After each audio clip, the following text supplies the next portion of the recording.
Stand by to fall in, Polk County. This is the year in review for today's veteran.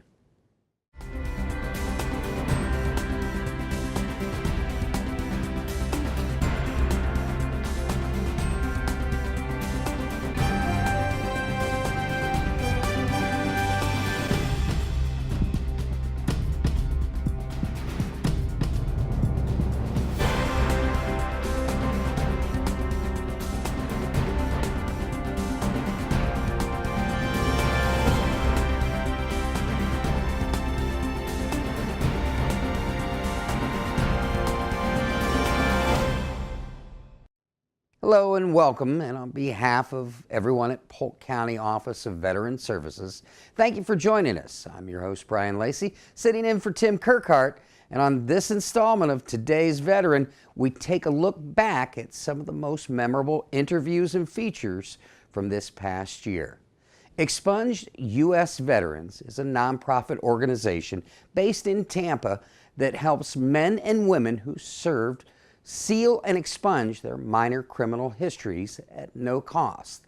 They strive to restore honor and dignity to our nation's veterans by making sealing and expungement accessible to veterans who cannot otherwise afford it. Got this idea when I was with some veterans who actually were in the process of going through Veterans Treatment Court, and this was a court I was unaware of, and with law enforcement experience I knew about drug court, pretrial intervention and such, and they were so excited to be in this program and get this opportunity to have their cases dismissed. And as I met with them weeks later, they were upset and depressed, and we asked what was wrong, and they explained that although their case was dismissed, when they went to get jobs and housing, they were being denied because their arrest record was still prevalent and on all the government sites. And I knew about sealing and expunging in law enforcement. We would get the orders across our desk to get rid of records. So I came up with this idea, well, after they graduate Veterans Treatment Court, how can they get their records sealed or expunged, knowing it's a costly endeavor? So I did research and found that no one was doing this at a high level. So my sister and I, we decided to start up a nonprofit where we could get veterans' records sealed or expunged at no charge if they met the Florida law criteria. So we started that endeavor, and we started very heavy in the Tampa Bay area. We were presenting in Pinellas Veterans Court in front of Judge Farnell, and a WestCare employee saw our presentation and then approached WestCare about bringing us on board with them to grow our services. What led to the decision to try to get them in with your organization? When we heard about what Larry was doing, because we are the drug court treatment providers in Pinellas and Pasco counties, and those are two of the larger drug courts in the country. When we heard about what Larry was doing, it's kind of a natural fit. We're the treatment provider in Veterans Treatment Court, and we try to do anything we can to help the veterans that we serve. We have a residential program that's nothing but veterans, and it's just another service that we could offer, and it gives Larry and his, what was then his organization, which is now part of WestCare, an opportunity to leverage the resources that we have. And Jeanette, how do you fit in? I guess working for an attorney and representing the veterans in the actual court? Well, I work, like I said, I work for Mr. Hackworth and Mr. Hackworth, Mr. Wegler's, and we're doing now the pro bono seal and expunges for the veterans. So, and I'm the one that does all the paperwork, of course, under Mr. Hackworth's supervision. He's the attorney, and so that's what we're handling now, all the seal and expunges for the veterans pro bono. Tell us when you started the program and how long ago? May or June of 2015, we officially kicked off and started. How we actually started as an organization was the seed had been planted, like I previously said, and my sister found out St. Pete College was offering a boot camp, nonprofit boot camp series, And we went ahead and took that course. At the end, you were able to compete with a business plan competition through the campuses and the college, and we won the college level competition, and that gave us $5,500 in seed money, which was our startup money. So we started with that and started touching veterans' lives, and we found that it really was helping restore their honor and dignity by getting these charges sealed or expunged, and they were more employable. As I was pitching our business model and our ideas to other groups, I was approached by high personnel, CEOs and VPs of large organizations telling me that I was absolutely right. And the bottom line, if the push right now is to hire veterans, hire veterans, yet veterans have between the ages of 18 and 24, their unemployment rate is almost double that of their age group of non-veterans. And they were having such a trouble getting hired, even though their case was dismissed, to find out that, I won't mention a company, but you know, your basic companies who are typically hiring, they get 200 applications and they see 25 of them with an arrest record, that they weren't hiring them. And I, again, was approached by high-level people saying, you know, you're absolutely right. And the general public doesn't really know how to read a criminal history, per se, that going down and see that the case was dismissed. And even if you show them, they really don't care. Flight to Honor Polk was established in January 2015 and is based in Polk County. Mission 3 carried veterans to Washington, D.C. to visit memorials erected in their honor. The trip saw veterans from Polk County taking in the sights and sounds of our nation's capital.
Memorial Day honors men and women who died while serving in the U.S. military.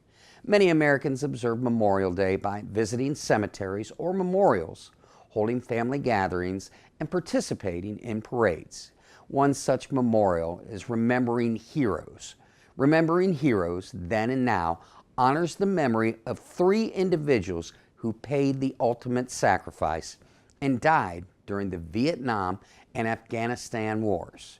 Ronnie Payne Sr. joined us in studio to give us some more of the insight of the event. We'd always like to start with a little bit about you and maybe your military background and how you got to where you are. I graduated from boot camp July 21st, 1980 in the Marine Corps. My MOS was 3531 Motor T. I was stationed at Camp Lejeune. I was at 29 Palms, and then I finished it out with the 6th Motor T Battalion, a reserve unit in Orlando. And it was a fabulous time in my life. But I passed that on to my child, Ron Jr. He was a career Marine. He was a 0311, served with 2nd Light Armored Reconnaissance Battalion, Iraq in 03. Then he was in Afghanistan in 04 when he was killed in action on the night of May 7th, 2004. Earned the Bronze Star the night he was killed. He saved the life of Staff Sergeant Jason Thompson, a wounded Marine. And out of that tragedy was the hurt of my wife and I. We started a ministry at our church, and we went to the pastor, Ed Buford, who had been a missionary to the military, and we said, Brother Buford, we want to start something to help in the healing of the families who had suffered the same tragedy as us. He said, Ron, whatever you want. So we started this ministry 13 years ago. We had 14 people at the church on the day before Memorial Day. It's called a Memorial Day weekend service. And they came from all parts of America, some as far away as Connecticut and Rhode Island and California. And we honored not only the service and sacrifice of their children, but their families also. And my wife, she quilted quilts for them. And we gave them the book Heaven by Randy Alcorn and several other gifts. And our church just held them up in prayer. And it was a tremendous time to watch God take hold of their broken hearts. And it let them know that their children were just much more than a name or a number. They were the absolute best that America could bring to bear against the enemy. And they walked away from that service. They could function. It was the start of their healing, and Aileen and I saw that it was something that, you know, it was just tremendous. And each year we kept honoring individuals, and over the past 13 years we've honored 57 families from all across America who lost their sons and daughters in the War on Terror. 2 years ago, we started something a little different. We honored the World War II veterans. We had 3 families there that lost their brothers in World War II. Last year, we honored the Korean War veterans. We had 2 families who had lost their relatives in the Korean War. One was First Lieutenant Baldemiro Lopez from the Tampa area, who earned the Congressional Medal of Honor. And this year, we're honoring the Vietnam veterans. Growing up in my family, there were 2 generations that were around. One was the greatest generation, and the other one was what I call my favorite generation. And I had uncles and cousins that served in Vietnam, and they just readily talked with me about their service. And to me, they were just an amazing bunch of men. And the way that our country treated them when they came home, it was just so heartbreaking. And this service this year, we want as many Vietnam veterans as we can get there. It's really geared toward them. And we always honor one from the current war to let people know that young men and women are still serving, fighting, and dying over there. The Louisville Slugger Warriors are a highly decorated national slow-pitch softball tournament team featuring U.S. military veterans and active duty personnel who have suffered service-connected physical and invisible wounds. This high-profile, nationally sponsored competitive tournament team consists of several military personnel that have been playing softball for close to 5 years post-injury and who desire to test themselves at the next level. Lonnie Gaudet, a graduate of Auburndale High School, is a member of the team and talked with us on a recent visit to Winter Haven.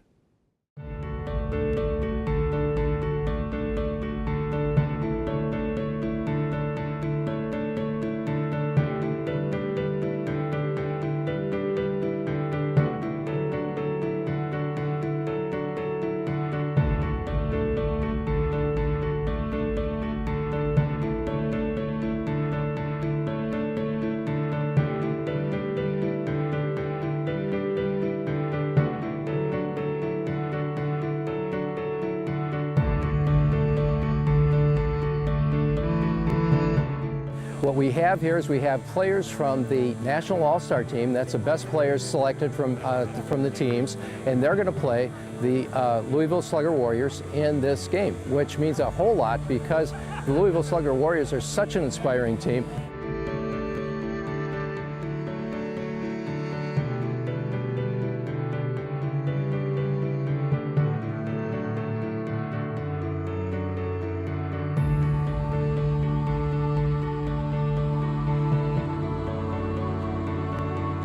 My ties to Polk County, I moved here in '99 from Louisiana and started high school at Auburndale Senior High. Graduated in 2003, played a little bit of baseball, did a little bit of wrestling. Stayed here till '09 when I joined the military. I went to Fort Benning for my initial basic training, and then I was stationed at Fort Carson in Colorado. I was deployed to Afghanistan in 2010. I stepped on a landmine in March of 2011 and became an amputee right below knee amputation.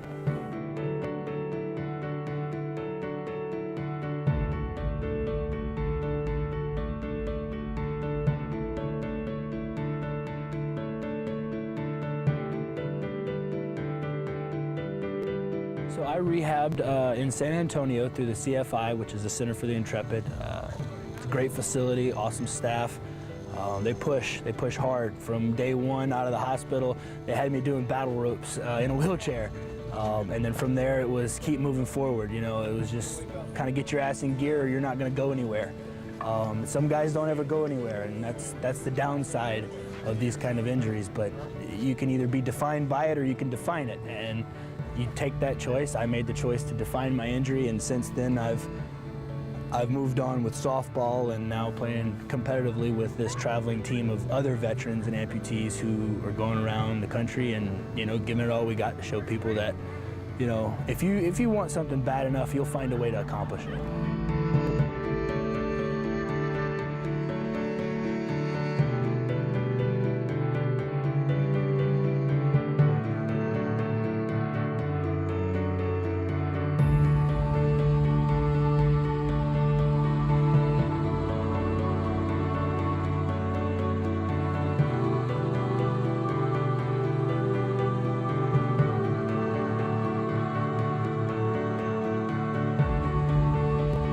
I would have never considered myself a role model until, you know, kids coming up and saying, or not even kids, but adults coming up and saying, you know, oh, you inspired me to get out and do something because I've spent the last 3 years as an amputee from diabetes, and I just felt that there was nothing else to do. And I see you guys out here running around playing softball and diving and everything, and you know, maybe I should get up and start getting motivated. And it's awesome to see what just a positive attitude and a little bit of reinforcement in the fact of you can do more with your situation.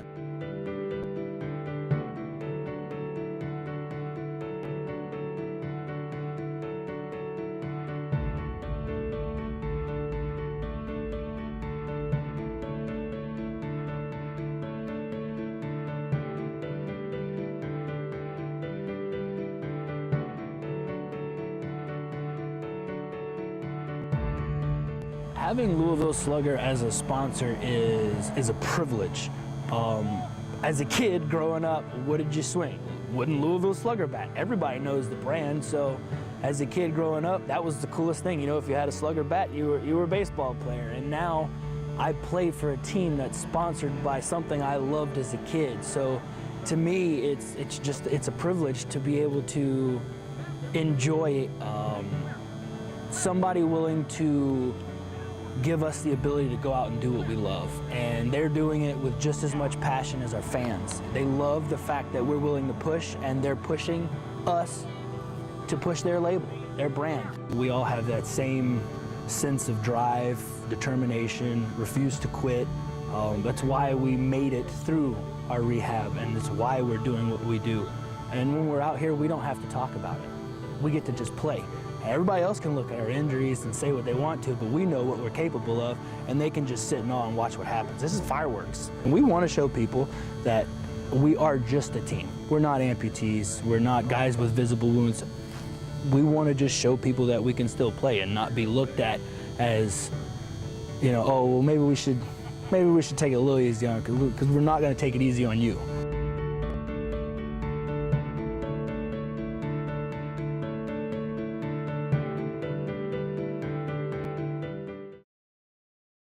Activated in 1972, the James A. Haley Veterans Hospital provides a full range of patient care services with state-of-the-art technology as well as education and research. Comprehensive health care is provided through primary care, tertiary care, and in long-term care in areas of medicine, surgery, psychiatry, physical medicine, rehabilitation, spinal cord injury, neurology, oncology, dentistry, geriatrics, and extended care.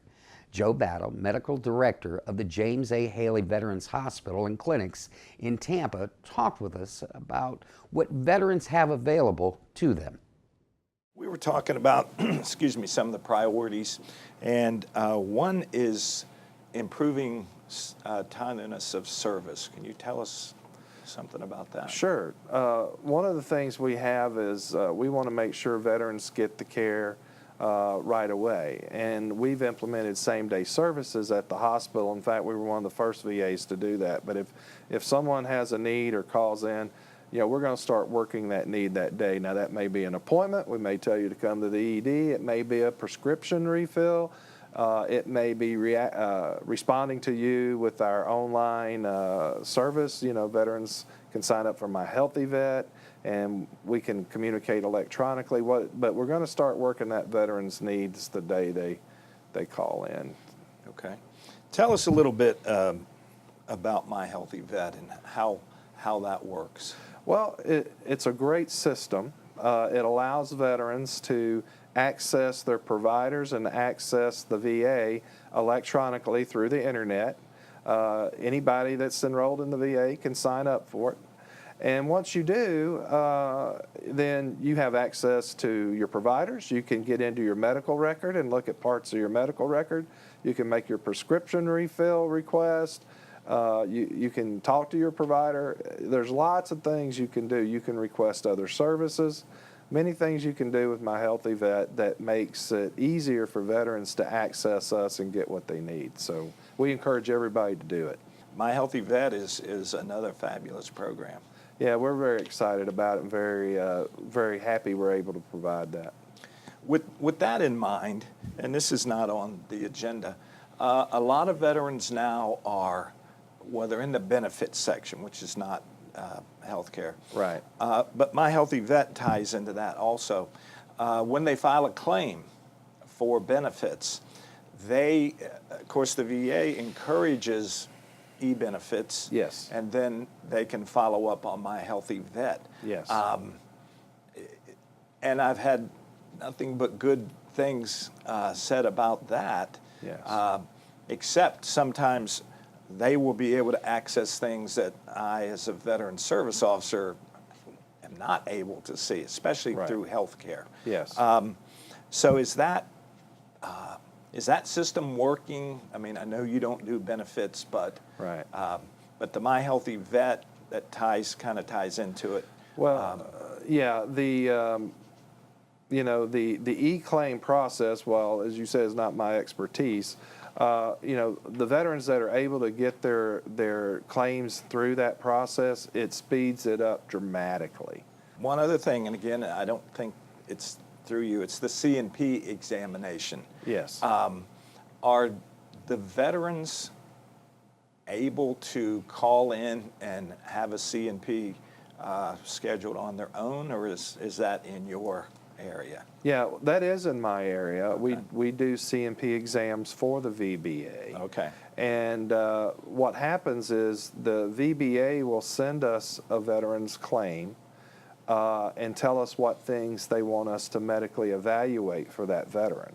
And then we will call that veteran and set up an appointment that's convenient for them and get them in and try to get those appointments done. Now, what you should know is we view that very important at the hospital because that's people's livelihoods in a lot of cases. And so we try to get those things done and turned around as fast as possible. And the last numbers I looked at on that a week or two ago, on average, we were turning those exams around in 19 days.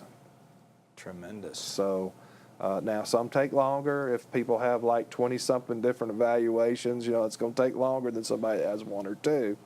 But on average, it's 19 days. Great. So that's good to hear. yeah, we pay particular attention to that. Well, let's move on to the RN Contact Center. Tell us about that. Yeah, that's something new that we're starting up to try to, again, provide veterans access. If a veteran has a question about their prescriptions or how to take a medicine or wants to talk to a nurse about some issue, we have a place where, you know, they can call in and hit number 3 on our phone tree, and on Monday through Friday, and they'll get to that RN call center, and they can ask them questions about their, you know, their care and what's going on with them, and those nurses will give them some advice. When we talked 2 years ago, there were some issues with the phone system. Yeah. Not being answered or taking forever.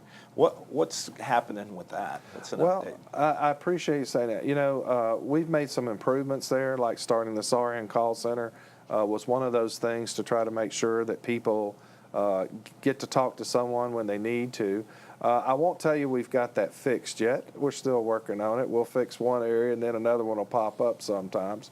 But it's something we pay attention to daily on. If we're getting complaints about phones not being answered or something, we react to those daily and try to straighten them out. Tell us about suicide prevention program. Oh, I'm glad you mentioned that because that's one of the Secretary's top priorities. And he has set a goal of 0 suicides. And I think that's a noble goal, and it's going to be difficult to achieve, but we're going to work on it. Now, here's the thing people have to know, though. This is where it takes a village, because out of the 20 suicides a day that happen in this country, the veterans, on average, only 6 of those people are in the VA system. 14 are not. And out of those 6 in the VA system, usually a couple of them are, 2 or 3 of them are not in our mental health program. And so what we encourage everybody to do, if you're having any kind of issues, you know, despair, whatever, crisis, please come see us. And it doesn't matter whether you're enrolled or not. Come see us. We'll help you. If somebody comes in and goes to the mental health department, are they going to be seen right then and there? If it's a suicidal? Yeah, oh, absolutely. You know, if someone's in crisis or whatnot, we will see you right then and there. Actually, on substance abuse at the hospital, we have walk-in clinic for that now. And so we're doing more and more with that, our mental health, to make those services accessible to our veterans. Okay. How about space allocated for mental health patients? Is that an issue, or? Well, one of the things we're doing is, like, at every one of our C-box, we want to make sure we have mental health providers, and we're always wanting to add more people out in the CBOC area. So those are things we're doing. We're also using more telehealth now to make sure veterans get what they need. You know, some mental health now can be done telehealth for specialized programs where maybe a veteran wouldn't have to come all the way into Haley. So we're very excited about that. Tell us about telehealth and what exactly that means. Sure, telehealth is where we're able to do medical care with a provider on one end of a television screen and the veteran on the other end of the television screen. And we're doing more and more care that way. Some specialty care, mental health care, even primary care can be done that way. Arts Ensemble Education Foundation is an arts incubator that provides developmental assistance to artists, arts organizations, or creative enterprises in the early stages of development or change. Now, their latest program provides creative therapy to veterans with PTSD. Executive Director Jane Waters talked to us about Arts Ensemble Education Foundation, PTSD Healing Arts for Veterans. Let's start off and tell our audience about Arts Ensemble and what it is, how it got started, and what's going on.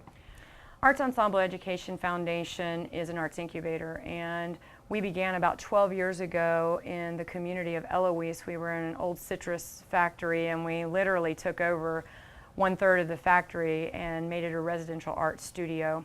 And from there we grew programs like our healing arts programs, which Arts for Vets is part of that program. Also art in public places. We frequently lend artwork to some of our government and county facilities as well as medical facilities. And then of course our community arts education programs that we do with youth. What is considered art? Is it all painting or is it other venues? No, there's many different mediums, and you know, with regard to what we do, it is highly visual arts. We do not do a lot of performing arts, although we have some amazing organizations in our community that focus their attention to the performing arts. We do a little bit in the way of like guitar lessons and that for some of our students, but by and large we focus on visual arts and the disciplines of that. Okay. Polly, tell us what your involvement is. What do you do? Well, thanks for having me be here. I'm a licensed clinical social worker, and I joined Jane in Arts Ensemble about a year and a half ago. And what I've been doing primarily with the Arts for Vets program is more or less tailgating along with one of our artists down in Lake Wales, where we create a very safe space for the families and the veterans to allow themselves to create. We have ceramics class down there, and it just allows the families and the veterans to, again, have a very safe and creative space to allow themselves to be able to use their creativity through the use of their hands.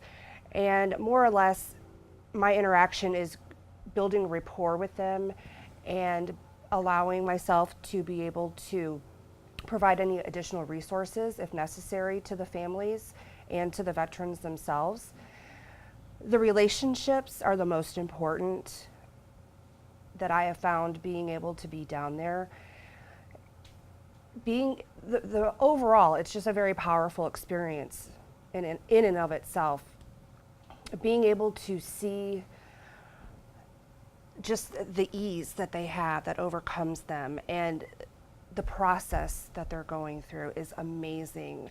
It's like almost like watching a child discover something new for the first time, and you can see the glow in their eyes. It's just fascinating to be able to see that experience from start to finish. And like I said, the relationships have been the most important. It's more like a family now. You mentioned family. How important is it for the Veterans Healing Program for involvement with their family? Extremely important. Most of the participants that we have in the Lake Wales program specifically, a lot of them are in treatment themselves. They have counselors or therapists that they see on the regular basis because they're the secondary candidates with regards to dealing with some of the issues that their husbands or spouses or partners are dealing with. And they need support as well. And that is crucial in the dynamic in the family of being able to provide support and be able to take care of themselves. That's ideally the most important thing, that being able to have those supportive services is. Okay. You mentioned where the program started, but it is, would you say county-wide or? Oh, we're absolutely county-wide at this point.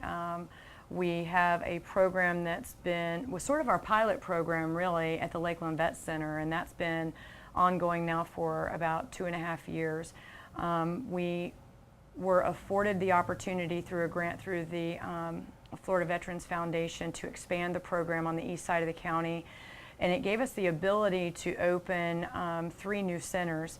One is at Outer Space Gallery in Winter Haven, the Lake Wells Post 71 American Legion, which is where Polly is talking about the ceramics program, and then also the American Legion and VFW posts that are in Winter Haven. So we literally have 5 classes that are kind of ongoing all the time now.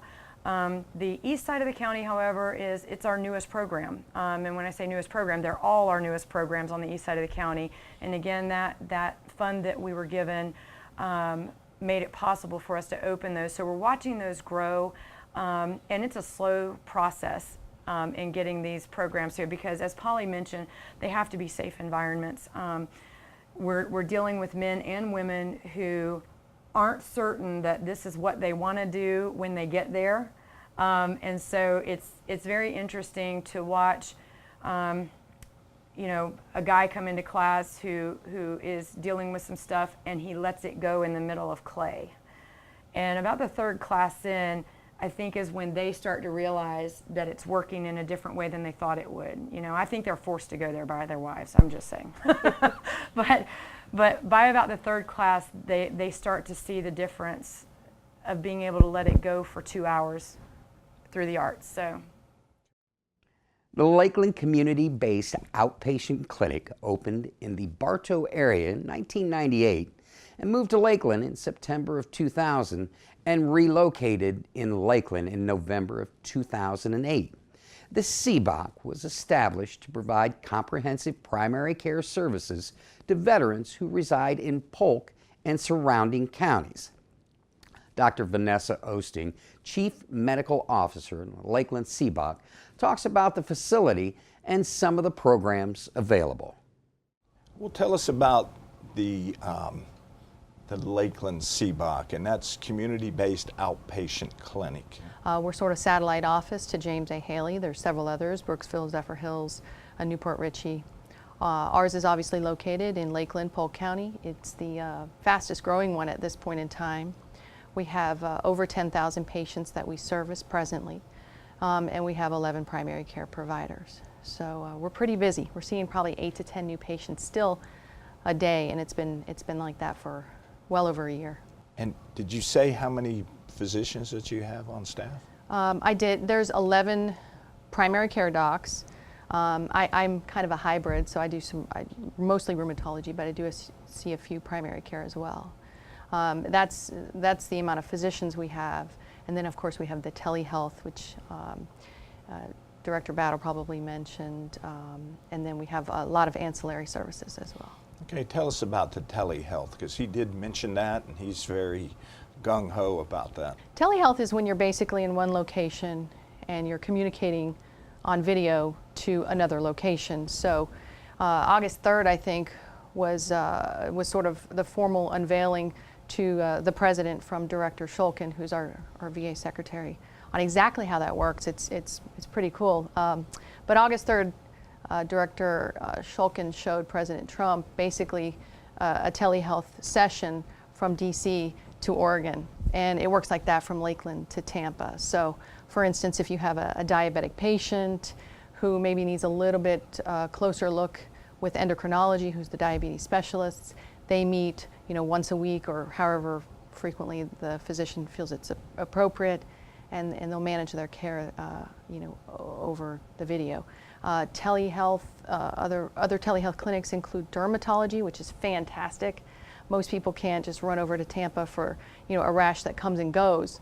Isn't that always how it works? By the time you get to the doctor, it's never there anymore. So we can actually send them over to telehealth, sometimes same day, and get a high-resolution photo of whatever the rash or mole or whatever is, send it to dermatology, and get their professional opinion. Now, sometimes they need to actually touch it, feel it, whatever the case may be, and they'll end up sending it to Tampa ultimately for a biopsy or whatnot.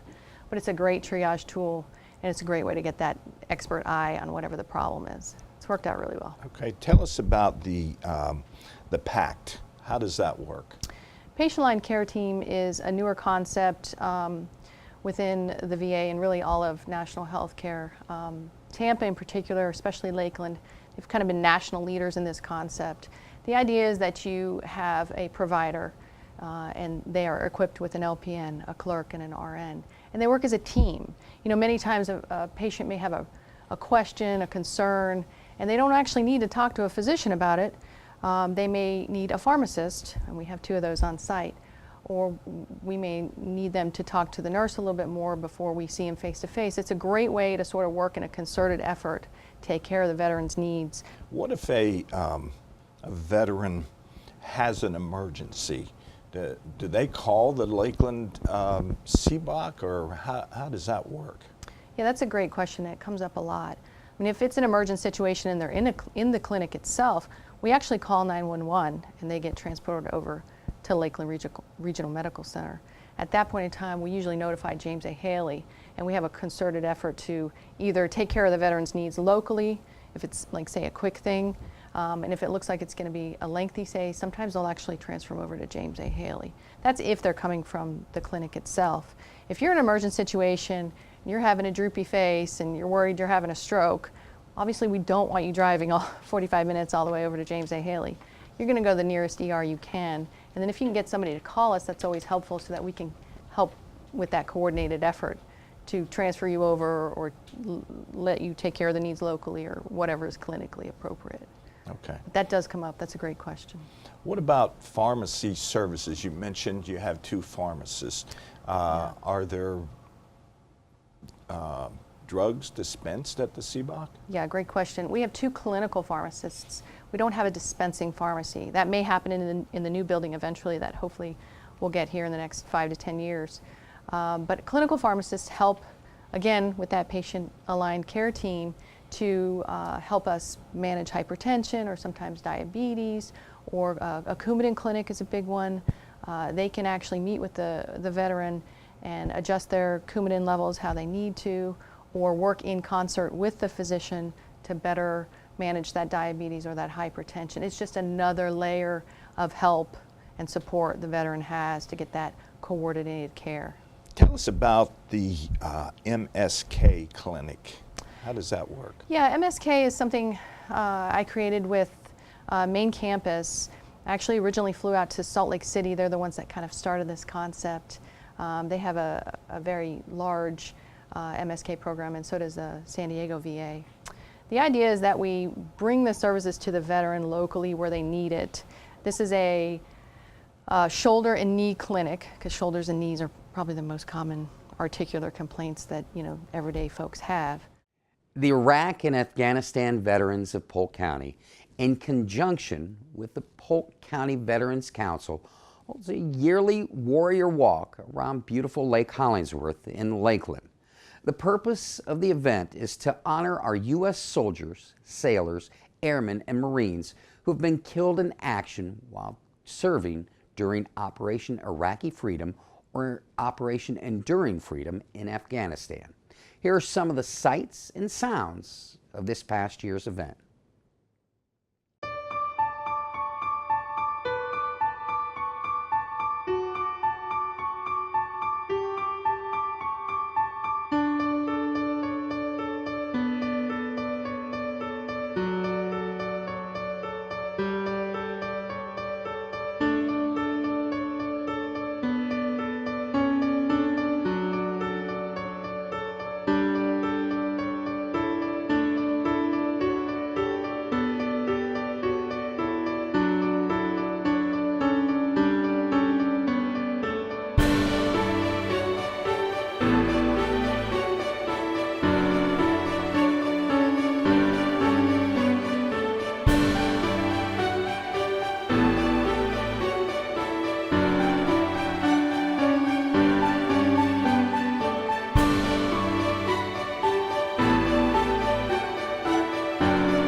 How should we truly honor the soldiers, sailors, airmen, and Marines, most of whom we never even met? Those whose names we don't even know, and yet somehow we will never forget. How do we honor strangers who fought for us? Men and women who risked their lives for people they never even knew. How might we honor the sacrifices made so that you and your children and your children's children could live unafraid and free? Perhaps the answer to how we honor our veterans lies in how we treat our veterans. For the living, one of the most meaningful things one can do to honor our living veterans is to get to know them beyond their past military experiences. Make a deeper connection with those who served in the armed forces. Get to know them beyond just who the veteran used to be. People always want to talk about the past, but rarely want to know about what is going on now, what a veteran is currently doing or wants to do next. Many veterans go on doing very noble things. They become students, they start businesses, they run nonprofits, they serve their communities and do various other important things that are just as relevant as what they once did. Veterans simply do not want to feel that their worth is buried somewhere in their past. They are whole people. They are not just former soldiers, sailors, airmen, and Marines, although that's a very important part of their past and a part of who they are. And just as veterans want to be valued for their lives as they are today, they also want our appreciation to be focused on the fallen. They want assurances that we, the living, will never forget. That we will never forget their fallen brothers and sisters in arms who did not return home and paid the ultimate sacrifice so that we may live free and unafraid.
One of my favorite things to cover this year was Randall Edwards' 100th birthday.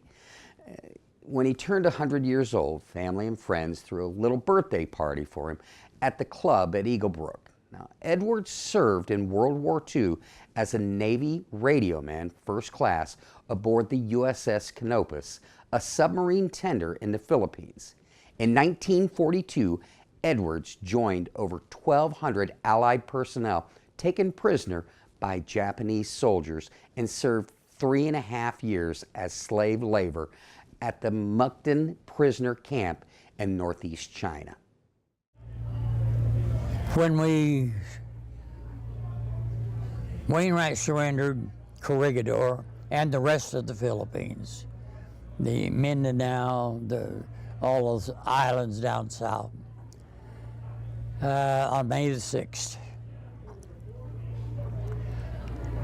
We were then Japanese from then on for the next 3.5 years.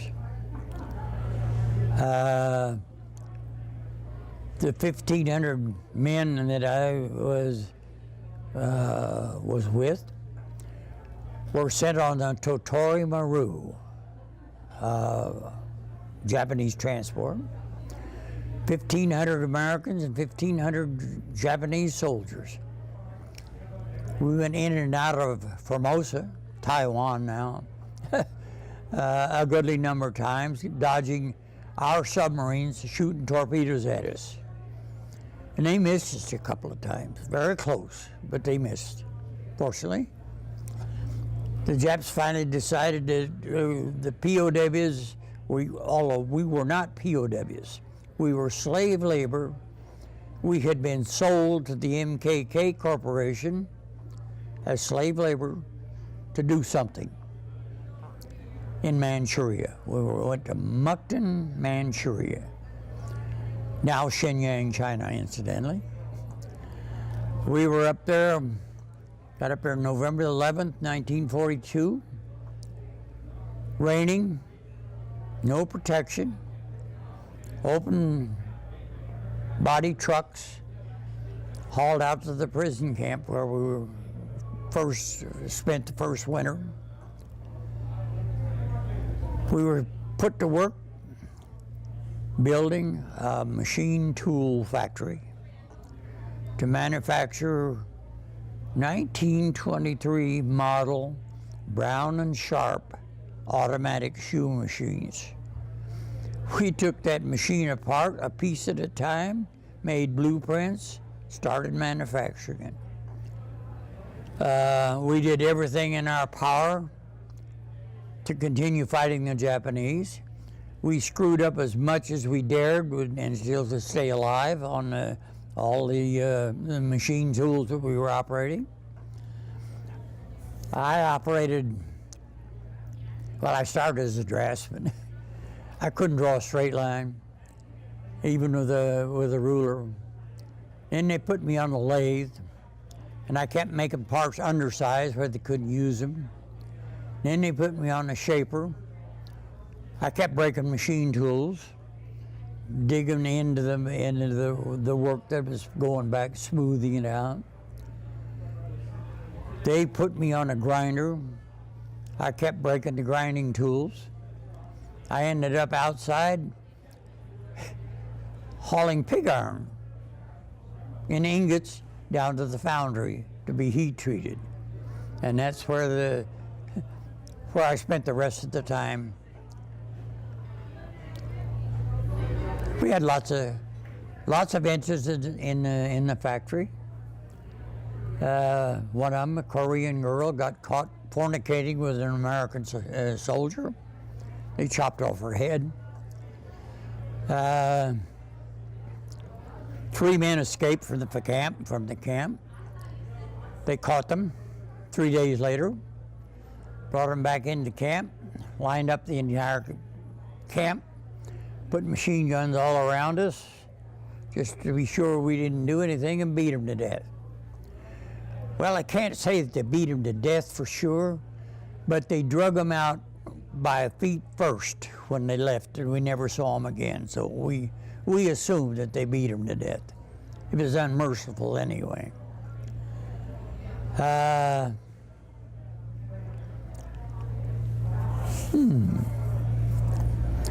another interesting operation was when we stole a newspaper, Japanese newspaper, down at the factory, got it translated a little bit, and Roosevelt had died. Well, we will walk back into the camp. It was about a mile and a half then. First year was about 5 miles.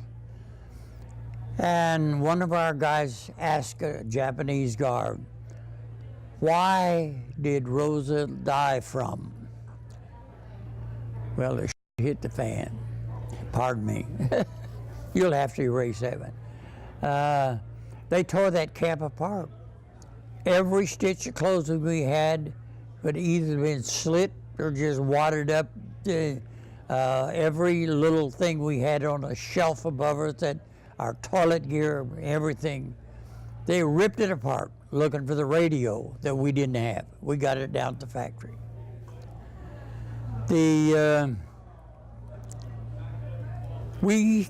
By stealing the news from the Japanese, we knew how the war was progressing. Like when the Americans retook Guam. The Americans lost 5 aircraft carriers, 2 battleships, 40 cruisers, destroyers, thousands of airplanes. But the Japanese lost Guam. But we knew that was a bunch of crap, because we only had a couple of battleships that survived Pearl Harbor.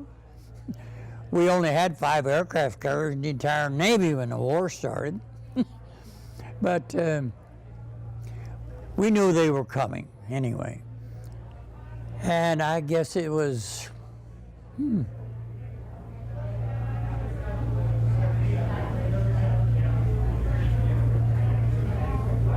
June, July, or something.